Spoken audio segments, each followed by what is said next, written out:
December 18, 1944.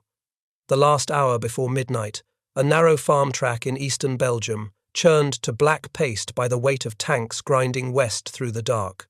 The town at the end of that track was called Magaret, a scatter of stone houses, a church, a crossroads, maybe 6 miles short of a place that was about to become the most famous road junction in the American War. That place was Bastogne. The man riding near the head of the German column did not yet know how famous it would be. He knew only that he was behind schedule, that his tanks were sliding in the mud, and that every hour he lost was an hour the Americans were using to wake up. His name was Fritz Bayerlein. He held the rank of general lieutenant, and he commanded the Panzer Lehr Division, one of the finest armoured formations the German army had ever fielded. He had served as Rommel's chief of staff in North Africa. He had fought across the worst ground of Normandy and lived through it when most of his division did not. He was not a timid man by reputation. He was a professional, and the professionals of the German Panzer Arm did not stop for shadows. That night he stopped for a shadow. A Belgian civilian came to him in Magaret with a report. American armour had passed through the town earlier that evening, the man said, headed east toward Longvilly. In the version Bayerlein wrote down after the war, the force was enormous. 50 tanks, 25 self-propelled guns, 40 armoured cars, and leading the whole column, the civilian supposedly said, an American major general. If that was true, then a powerful enemy armoured force had just crossed in front of Bayerlein and was now sitting somewhere out in the darkness between his lead tanks and the road he had come up. It could turn on him. It could strike his flank. It could cut him off from everything behind. And so the commander of the Panzer Lehr Division did the careful thing, the reasonable thing, the thing any prudent officer might do. He set up a roadblock east of Magaret, posted tanks and infantry to cover the village, and waited for the light. Picture the village as his men found it. Magaret was a few dozen stone farmhouses along a single street, dark and shuttered against the cold, the families hiding in their cellars while the war came through their front yards for the second time in 4 years. The temperature was below freezing. A thin crust of snow lay over the mud. His tank crews had been awake and fighting and pushing through that mud for the better part of 2 days, and they were as tired as the engine oil thickening in the cold. Somewhere ahead in the blackness lay Bastogne, lit by nothing, and between his tanks and the town were 5 or 6 miles of road he could not see. A commander makes his worst decisions when he is tired and cannot see, and Bayerlein was both. He waited for hours. And in those hours, the battle for Bastogne was decided, not on the strength of his division, which was real, but on the weakness of a rumour he could not check in the dark. If you find these stories worth telling, a like keeps this channel visible to the people who would want to find it. That is all the algorithm asks of you. Now let me show you what that pause actually cost, and just as important, what it did not cost, because the truth here turns out to be a better story than the legend that grew up over the top of it. Start with why any of this mattered, because the stakes were not local. By the 3rd week of December 1944, the Germans had done something almost nobody in the Allied camp believed they could still do. They had gathered a massive armoured force in secret, behind the screen of the Ardennes hills, and on the morning of December 16, they had hurled it at a thin and tired American line through ground that every staff officer on both sides had agreed was no country for tanks. The secrecy was the genius of it. The German divisions moved into their assembly areas only at night. Radios went silent. Charcoal was issued in place of wood so the cooking fires would not smoke. The attack was timed for the worst stretch of winter weather, precisely so that the low cloud and fog would ground the Allied air forces that had made German daylight movement a death sentence since Normandy. And it worked. The plan came from Hitler himself. The objective was Antwerp, far away to the northwest, the great deep water port through which the Western Allies fed their armies. To reach Antwerp, the German spearheads first had to cross the river Meuse, and to reach the Meuse they had to move faster than the Americans could rush reserves in to block them. Speed was the whole design. And in the Ardennes, speed meant roads. The Ardennes is not open tank country. It is a tangle of wooded ridges, deep stream cuts, and narrow stone villages, and an army on wheels and tracks can only move through it on the handful of good roads that follow the high ground. In the southern sector, nearly all of those roads ran through one town, 7 paved roads met at Bastogne. A rail line ran through it. Whoever held that junction controlled the movement of armies across the entire southern half of the battlefield. The German planners understood this perfectly. They had to take the town, and they had to take it early, in the first days, before the Americans grasped what was happening and packed the place with troops. On the surprise, the Germans had succeeded beyond their hopes.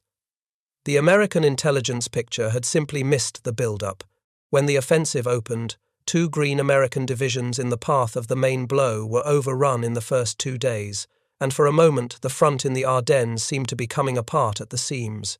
But it did not come apart cleanly, and that matters to this story more than almost anything else, because the hours Bayerlein would later squander were not the first hours the Americans stole from the German clock.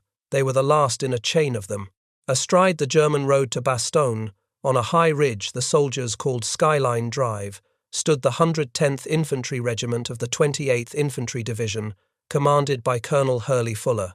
Fuller's regiment was stretched far too thin.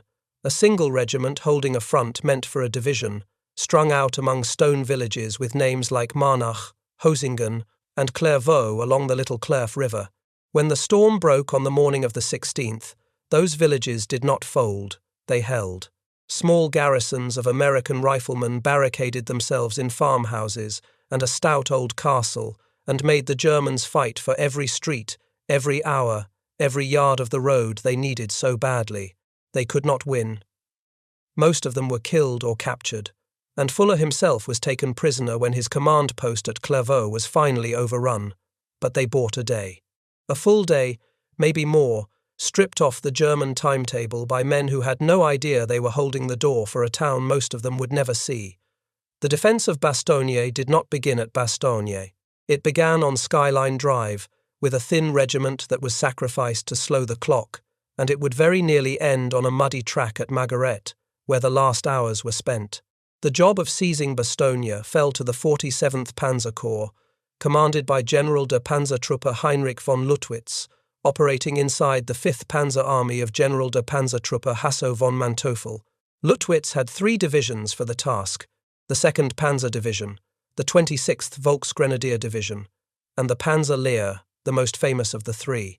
Here is the cruelty of the timetable. On December 16 and 17, Bastogne was nearly empty.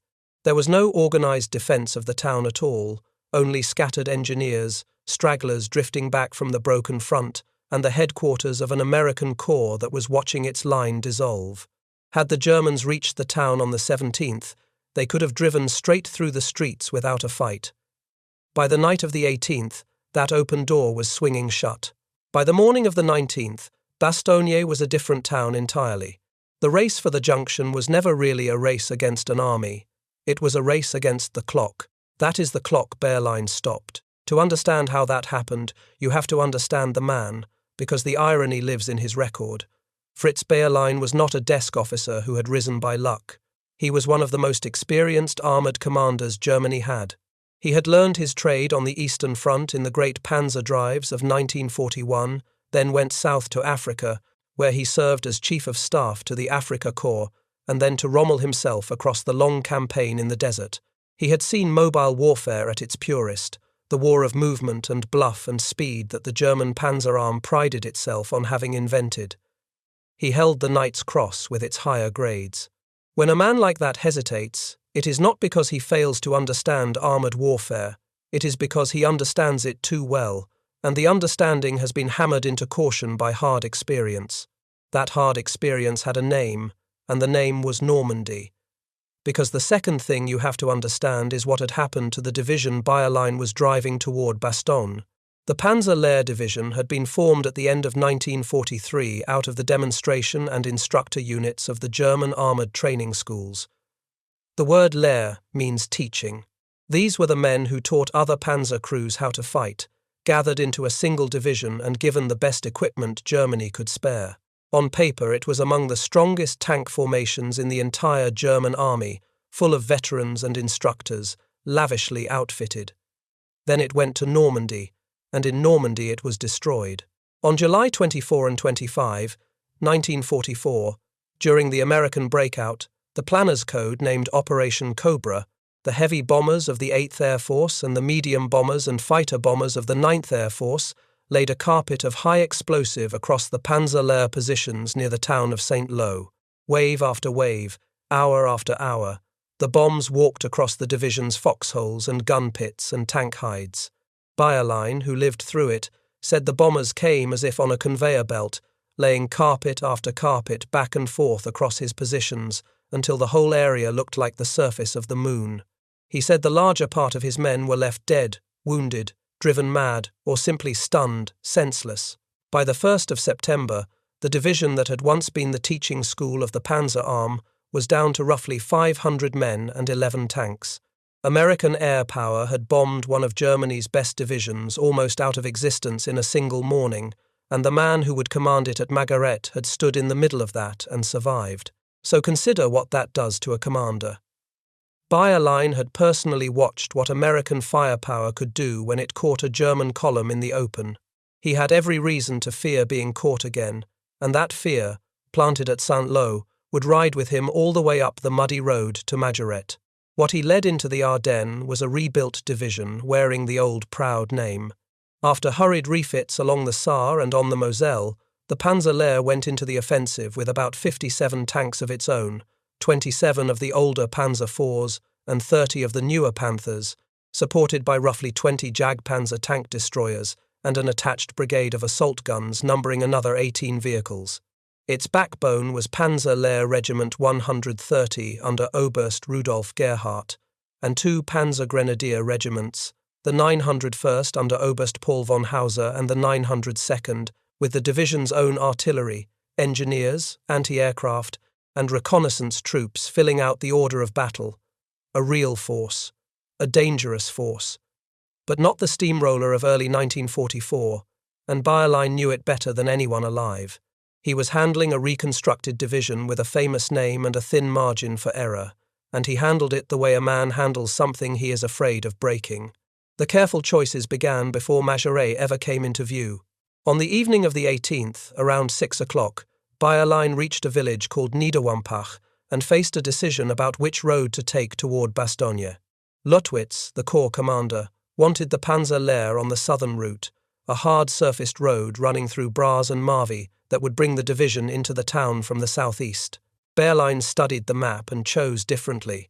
He picked a shorter sidetrack that ran through Benanchamps to Magaret, reasoning that it would be lightly held or empty and would save him time. Hugh Cole's official army history of the Ardennes records the decision in plain words. The general gambled on the short road. The shorter road was a farm track. It was unpaved, and in the December rain and thaw it had turned into a ribbon of mud that gripped his tank tracks and swallowed his wheeled vehicles to the axles. The shortcut cost him hours. He had no way to recover. By the time his lead tanks ground into Magaret an hour or so before midnight, brushing aside a small detachment from the 158th Engineer Combat Battalion that had been holding the village, the Panzer Lehr was already running late on a timetable that had never had any slack built into it. So when the civilian came to him with the story of 50 American tanks loose in the dark, Bayerlein was already a worried man, on a bad road of his own choosing, behind a clock he could not beat. The report struck exactly the nerve most likely to stop him. Now consider what was actually out there in that darkness. The American armor that had rolled through Magaret was real. It was not 50 tanks. It was not led by a general. It was a single task force from Combat Command B of the 10th Armored Division, built around the 3rd Tank Battalion and commanded by Lieutenant Colonel Henry T. Cherry. The men called it Team Cherry. It numbered about 30 tanks and roughly 400 men, and it had pushed east through Magaret earlier that evening to screen the approaches to Bastogne, exactly the kind of forward outpost a defender throws out into the dark to buy time and warning. Its advance guard, under First Lieutenant Edward Hyduke, had reached the western edge of Longvilly around 7 that evening and found the village already jammed with retreating American vehicles. 30 tanks, not 50. No self-propelled gun battalion, no swarm of armoured cars, and no major general anywhere in the column. The senior man out there was a lieutenant colonel running a reinforced tank battalion. The figures in Bayerlein's report were inflated by something close to 2 to 1, and the most dramatic details have no support at all in the contemporary record. Whether the Belgian civilian honestly exaggerated or counted trucks as tanks in the dark, or whether the numbers simply grew in the general's own memory in the years after the war, no one can now prove. What we can prove is this. Hugh Cole's official history, written from the surviving documents of both sides, does not repeat the dramatic figures. It records only that a friendly civilian told Bayerlein American tanks had passed through Magaret toward Longville. The 50 tanks, the self-propelled guns, the armoured cars, and the Major General all come from Bayerlein's own post-war manuscript, the foreign military study catalogued by the United States Army as a 942, written while he was a prisoner in 1946. That provenance is worth holding on to. A defeated general explaining to his captors why he stopped at the decisive moment has every reason in the world to make the threat he faced sound larger than it really was.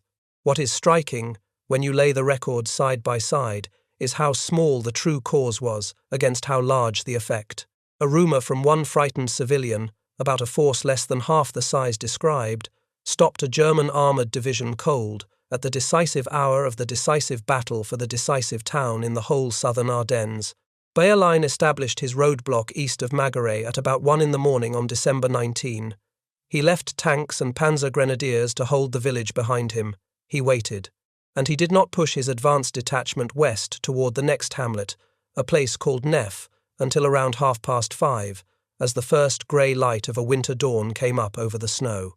4 hours. 5 at the most. That is the length of the halt the title of this story points to.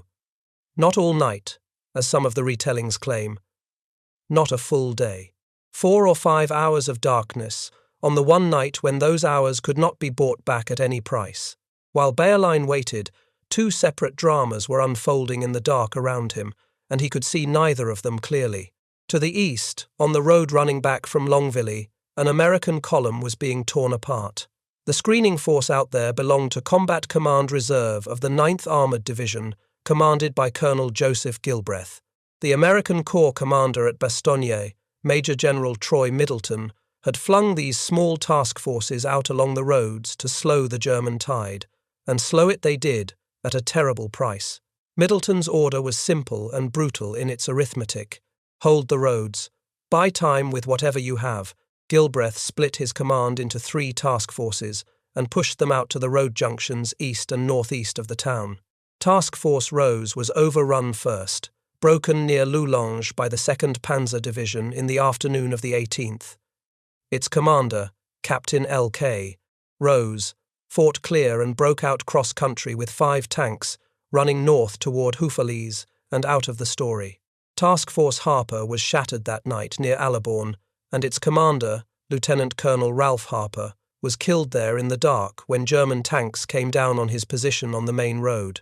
The third group, Task Force Booth, was scattered across the high ground, and part of Colonel Booth's command would spend 6 full days dodging German patrols through the snow before it reached American lines again. These were not famous units. They were ordinary American tankers and armoured infantrymen, shoved without warning into the path of a German offensive nobody had told them was coming, and ordered to stand on roads they could not hope to hold for long. They held long enough to matter, and then they were ground to pieces. In my view, the men of that screen never received the credit the paratroopers behind them earned, and they bought as much time with their lives as anyone in the battle. The record shows them dying on roads whose names most Americans have never heard. When daylight came on the 19th, the survivors of that fight tried to pull back west out of Longville toward Bastogne, and the road funneled them straight into Bayerlein's roadblock at Magaret. By then, the road from Longville was a single jammed line of vehicles, miles of tanks and half-tracks and trucks and towed guns, belonging to half a dozen broken commands, nose to tail, unable to move forward and unable to turn around. And the trap closed from 3 directions at once. From the west, the Panzer Lehr sealed the road. From the rear, out of the direction of Longville, came the infantry of the 26th Volksgrenadier Division under Oberst Heinz Kokott. From the north struck the tanks of the 2nd Panzer Division under Oberst Meinrad von Lauschert, 3 German divisions converging on one packed stretch of road, and the long American column trapped on it like cars piled up in a wreck. The Americans did not die cheaply. In one fight north of Longville, the 2nd Panzer alone left 8 of its own tanks burning. But the outcome on that road was never truly in doubt once the column stopped moving. German guns on the ridges picked it apart vehicle by vehicle through the day. Team Cherry caught the worst of it. On December 19 alone, the task force lost 175 officers and men, a full quarter of its strength, along with 17 half-tracks and 17 tanks. The advance guard, Lieutenant Hajduk's men east of Magaret, lost every vehicle it had. Hajduk got his surviving men out on foot in the afternoon, walking back through the fields under fire. The main body, under Captain William Ryerson, clung to a handful of houses on the eastern edge of Magaret through the day and into the night, sending back a message that captures the whole character of that fight. The enemy was shooting flares into the sky and knocking out their vehicles with direct fire, one round at a time, picking them off in the dark. Ryerson held that foothold until dawn on the 20th, and then pulled the survivors back to a place called Baisery.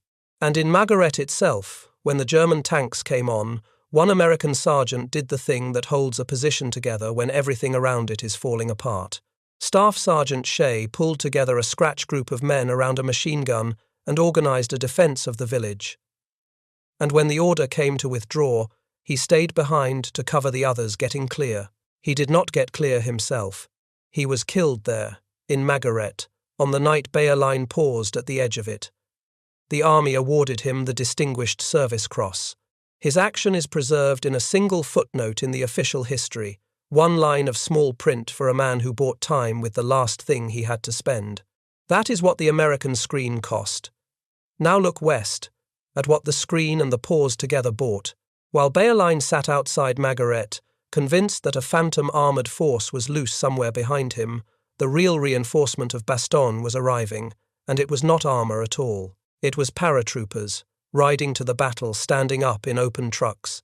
The 101st Airborne Division had been resting and refitting at Camp Mourmelon-le-Grand, near Reims, in France, recovering from the long grind of the fighting in Holland.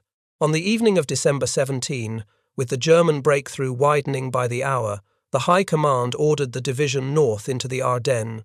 There was a problem. The 101st was missing most of its senior leadership. The division commander, Major General Maxwell Taylor, was back in Washington at a conference. His assistant division commander was in England. Command fell, almost by default, to the division artillery commander, a brigadier general named Anthony McAuliffe, who would shortly make himself immortal at this very town, with a one-word answer to a German surrender demand. At a staff meeting around 9 on the night of the 17th, McAuliffe told his assembled officers the plain and honest truth.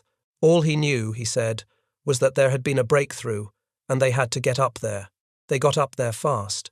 Through the afternoon and the long night of December 18, a convoy of open quartermaster trucks hauled the division roughly 107 miles through freezing rain, sleet, and darkness. The men rode standing, packed shoulder to shoulder, with no overhead cover against the weather, many of them short of ammunition, short of winter clothing, some without proper boots, a few without helmets, drawing weapons and ammunition from the trucks as they rolled.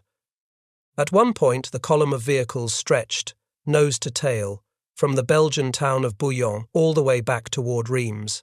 The division medical company crossed its start point at Mourmelon at 8 in the evening on the 18th and reached the Bastogne area by mid-morning on the 19th. The lead regiment, the 501st Parachute Infantry Regiment under Lieutenant Colonel Julian Ewell, reached the division assembly area just west of Bastogne around 10:30 on the night of the 18th. The rest of the division closed up through the early hours of the 19th, and by 9 that morning nearly 12,000 airborne troops were in and around the town.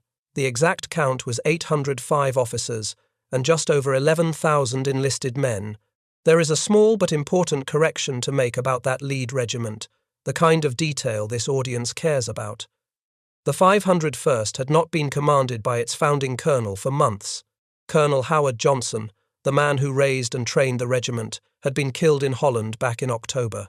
By Bastogne, the regiment was Ewell's, and it was Ewell's men who would make the first contact with the Panzer Lehr.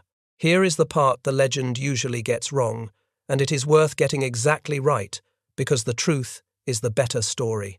The pause at Magaret did not let the 101st reach Bastogne. The paratroopers were already arriving, while Bayerlein was still feeling his way into Magaret.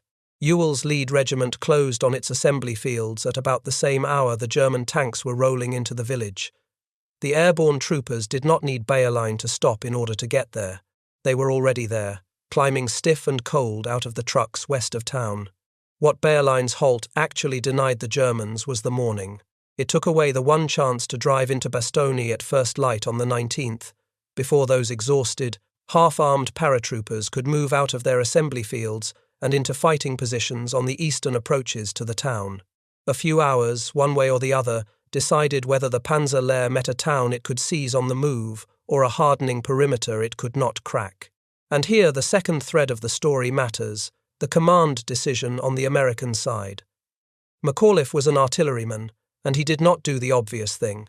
The obvious thing, with a green situation and an enemy of unknown strength closing in, would have been to pull his arriving regiments into a tight defensive ring around the town and wait. Instead, on the morning of the 19th, McAuliffe chose to push outward, to send his paratroopers east and northeast to meet the Germans away from Bastogne and fight for the approaches rather than the streets. It was a bold call, and it used precisely the hours that Bayerlein's caution had handed him. At 6 in the morning on December 19, he ordered Ewell to push the 501st East out of Bastogne to find the enemy and develop the situation. Ewell's lead battalion ran headlong into Bayerlein's advance detachment near Neff at about 9 that morning, just where the German general had finally started moving again. At the Neffe crossroads, a single German tank was stopped by an American bazooka team, and for a moment the lead reconnaissance platoon held, and then it broke under the weight of fire and fell back. The battalion commander, Lieutenant Colonel Robert Carroll, was killed in that first contact. Another battalion of the same regiment collided with a German column at the village of Warden in the early afternoon, around 1 o'clock, and there a rifle company commander, Captain Claude Wallace, was killed along with 39 of his men.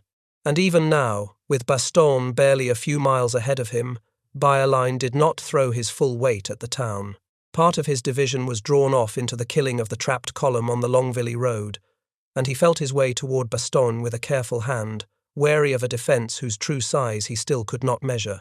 The hours kept slipping away from him, one after another, and he never got them back.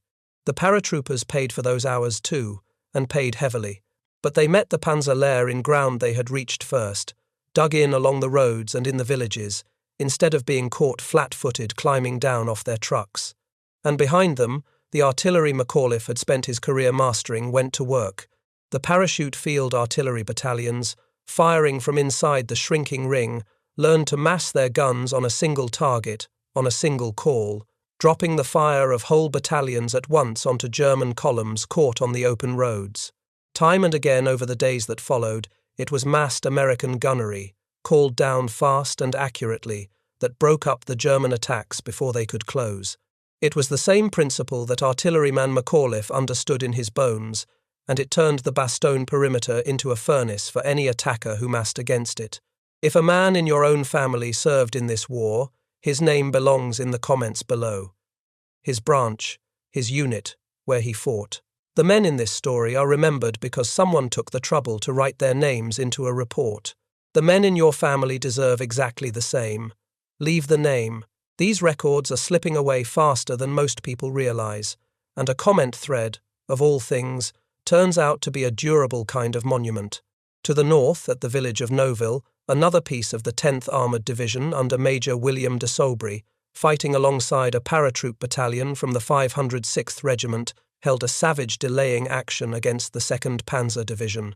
De Sobry himself was badly wounded and captured in the fighting on the night of the 19th and 20th. The same shell that struck him down killed the paratroop battalion commander beside him, Lieutenant Colonel James Leprade, and command at Neuville passed to Major Charles Husted. Everywhere on the eastern and northern arc of Bastogne, the story was the same. The Americans had gotten there first, by hours, and they made the Germans pay for every yard of it. A defence was taking shape around the town in those hours, a rough wheel of regiments with Bastogne at the hub. Ewell's 501st Parachute Infantry held the eastern spoke toward Neff and Baisery, straight into the teeth of the Panzer Lehr. Colonel Robert Sink's 506th covered the north toward Neuville. Lieutenant Colonel Steve Chapuis and the 502nd held the northwest, and Colonel Joseph Harper's 327th Glider Infantry took the southern and western faces. Stiffening the southeastern shoulder was the 3rd of the 10th Armoured Teams. Team O'Hara, under Lieutenant Colonel James O'Hara, dug in around Marvey to block the roads coming up from the southeast. 3 armoured teams, Cherry, de Sobry and O'Hara, thrown out on 3 of the 7 roads, and 4 parachute and glider regiments filling the gaps between them. It was thin in places, and it leaked, and it would shrink over the days to come. But it was a perimeter, and it had formed in time. That is what made it matter. A single held town sitting on those 7 roads forced the Germans into a choice they could not afford, either stop and fight for the junction or peel off divisions to mask it while the rest pushed on. Either way, the great drive for the Meuse lost the momentum it lived on. Bastogne became the cork in the bottle, and the cork held because the defence reached it first, by a margin measured in hours, on the morning Bayerlein spent waiting for a phantom.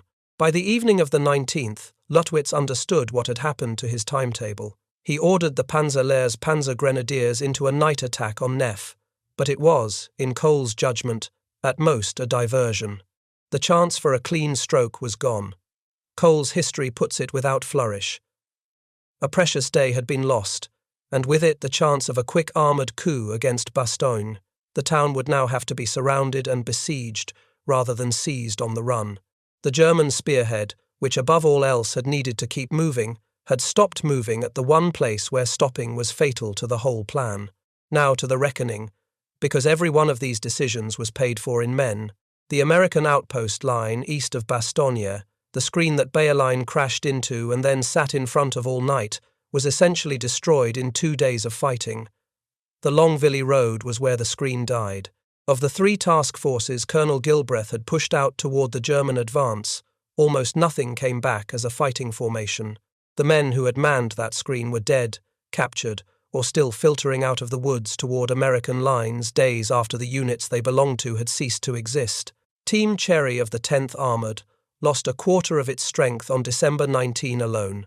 The commander, Lieutenant Colonel Cherry, fought his headquarters out of a stone chateau 300 yards south of Neff.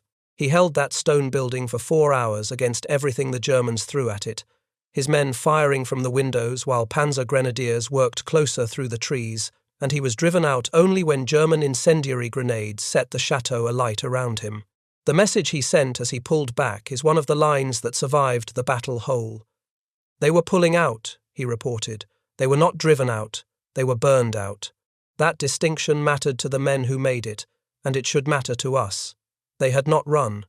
They had been set on fire, and had left only when the walls were burning over their heads.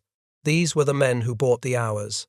The tankers and armoured infantry of the 9th and the 10th Armoured Divisions, strung out on the roads east and north of town, holding junctions they could not hold, dying to slow a tide that could not be fully stopped. The paratroopers of the 101st, who rode up through a freezing night in open trucks and were in a firefight within hours of climbing down from them. None of them could see the whole board. They saw the road in front of them and the order to hold it, and they held. The German cost was different in its nature. Bayerlein did not lose his division that night. He lost his chance. And in the brutal accounting of that offensive, the lost chance was worth far more than any number of burned-out tanks, because the entire plan ran on speed, and speed was the one resource that could never be replaced once it was spent. He could replace tanks. He could not replace the morning of December 19. So what should we make of the halt itself? It is tempting to call Bayerlein a coward or a fool, and people have done both over the years. I do not think the record supports either charge. Put yourself inside his tank on that road. He was running a rebuilt division with a thin margin, and a famous name he did not want to squander. He had chosen a bad road, and lost precious hours to the mud. A civilian had just told him, with apparent sincerity, that a strong enemy armoured force was loose in the darkness behind him. He had no air reconnaissance, because the weather had grounded everything that flew. He could hear American artillery firing from the direction of Bastogne, and in the confusion of the night he took some of that gunfire for the sound of tanks, which only seemed to confirm his fear. Every instinct that a careful professional soldier carries told him to secure his flank before pushing deeper into the dark. He did the textbook thing. The textbook thing was wrong. not because caution is wrong in itself, but because at that one moment, on that one night, the price of caution was the entire objective. This is the hardest lesson in the study of command, and it is why Bayerlein's name is attached to a cautionary tale and not to a victory. War punishes the prudent decision as readily as the reckless one, when the clock is the real enemy, and the commander on the spot can almost never know which kind of moment he is standing in. His own superiors had no doubt afterward.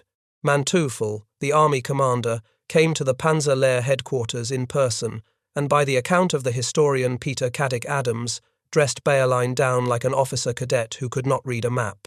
The man who had served Rommel in the desert, the master of the War of Movement, had been beaten by mud and a rumour at the gates of the most important town on the battlefield. There is a softer and more romantic story that grew up around all of this, and you will find it told in Charles MacDonald's fine history of the battle, A Time for Trumpets. In that version, Bayerlein's men captured an American field hospital near Magaret, and a young American nurse so charmed the general that he lingered over her through much of the 19th instead of pressing his attack. It is a memorable image. It is also almost certainly not true. The story comes from Bayerlein himself, after the war, and from no other source. MacDonald, near the end of his own life, admitted that he had never been able to find or identify the nurse. None of the American unit historians who chronicled this fight in the years right after the war so much as mention her. It has the unmistakable shape of a tale a relieved commander invents to turn his failure into a story he can live with. The honest version needs no nurse at all. A muddy road, a frightened civilian, an inflated number, and a careful man at exactly the wrong moment are more than enough to explain what happened on that track. Bastogne held. Within 2 days, the Germans had surrounded the town completely, cutting the last road on the 21st. On December 22, they sent in a formal demand for its surrender and received McAuliffe's famous one-word refusal. They never took the place. For a few desperate days, the garrison ran low on everything that mattered, ammunition above all, the gunners rationed to a handful of rounds and told to fire only at targets they could not miss. Then, on December 23, the weather that had grounded the Allied air forces and covered the German attack finally broke. The skies cleared, and transport planes came over Bastogne in waves, parachuting ammunition, rations, and medical supplies down to the men in the snow below. The same clear sky turned the fighter bombers loose on the German ring. The siege of Bastogne became one of the defining American stands of the entire war, and the relief of the town the day after Christmas, when the lead tanks of Patton's Third Army broke through from the south, became one of its defining feats of arms. As for Bayerlein, the Panzer Lehr was pulled off to bypass the town and push west, got nowhere near the Meuse, and was wrecked again in the weeks that followed. Bayerlein himself was relieved of his division before the end, and finished the war commanding a corps in the collapsing west, surrendering in the spring of 1945. All of it traced back, in part, to a few hours of darkness on a farm track, where an elite panzer division stopped dead for a rumour and handed a sleepless airborne division the morning it needed to dig in. The men who held the eastern approaches that night could not see any of this. They did not know they were buying a morning. They knew only the road in front of them and the order to hold it. Lieutenant Colonel Ralph Harper of the 9th Armoured Division, killed at Airborne in the dark. Lieutenant Colonel Robert Carroll of the 501st Parachute Infantry Regiment, killed at Neff in the morning light. Captain Claude Wallace, killed at Warden in the afternoon with 39 of his men. Lieutenant Colonel James Laprade, killed at Noville.